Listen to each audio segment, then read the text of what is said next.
എന്താണ് ന്യൂസിലൊക്കെ വരാൻ തുടങ്ങി. ഞങ്ങൾ ഡൈവോഴ്സായി എന്നൊക്കെ ഒരുപാട് ന്യൂസുകളൊക്കെ വരാൻ തുടങ്ങി. അറിയില്ല, അടുത്തിടെയായിരുന്നു ക്രിസ് വേണുഗോപാലും ദിവ്യ ശ്രീധരൻ വിവാഹിതരായത്. ഡിപ്രഷനെ അതിജീവിച്ച് മുന്നേറുന്ന ഇടയിലായിരുന്നു ദിവ്യ ക്രിസുമായി അടുക്കുന്നത്. പത്തരമറ്റ പരമ്പരയുടെ ഷൂട്ടിനിടയിൽ കണ്ടിരുന്നുവെങ്കിലും അന്ന് സംസാരിച്ചൊന്നുമില്ലായിരുന്നു. അന്ന് തുടങ്ങിയ പ്രണയമാണ്. പലർക്കും തെറ്റിദ്ധാരണയുണ്ട്. അങ്ങനെയല്ല, അതിനുശേഷം സംസാരിക്കാറുണ്ടായിരുന്നു. ആ സൗഹൃദമാണ് പിന്നീട് വിവാഹത്തിൽ എത്തിയതെന്നും ഇരുവരും പറഞ്ഞിട്ടുണ്ട്. കല്യാണം കഴിഞ്ഞു മാസങ്ങളായതേ ഉള്ളൂ. അതിനിടയിലാണ് വിവാഹമോചന വാർത്ത പ്രചരിച്ച് പുതിയ വീഡിയോയിലൂടെ അതേക്കുറിച്ചും ദിവ്യയും ക്രിസും പറഞ്ഞിരുന്നു. ഞങ്ങൾ ആരുടെ ജീവിതത്തിലും എത്തിനോക്കാൻ വന്നില്ല, ആർക്കും ഒരു ദ്രോഹവും ചെയ്യുന്നില്ല. ചാനലുകാർ അവരുടെ ഇഷ്ടത്തിന് വീഡിയോസ് ഇടുന്നതിന് ഞങ്ങൾ എന്ത് പിഴച്ചു? ദയവ് ചെയ്ത് ആരും ബാഡ് കമൻറ്റ് ഇടരുത്.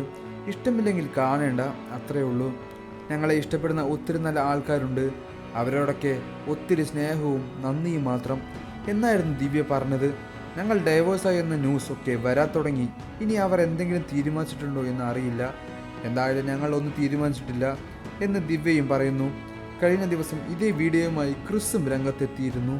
ഇത്തരത്തിലുള്ള വീഡിയോ ഇടുന്ന ചാനലുകൾക്കെതിരെ നിയമപരമായി തന്നെ മുന്നോട്ട് പോകുമെന്ന് ക്രിസും ദിവ്യയും പറഞ്ഞിരുന്നു.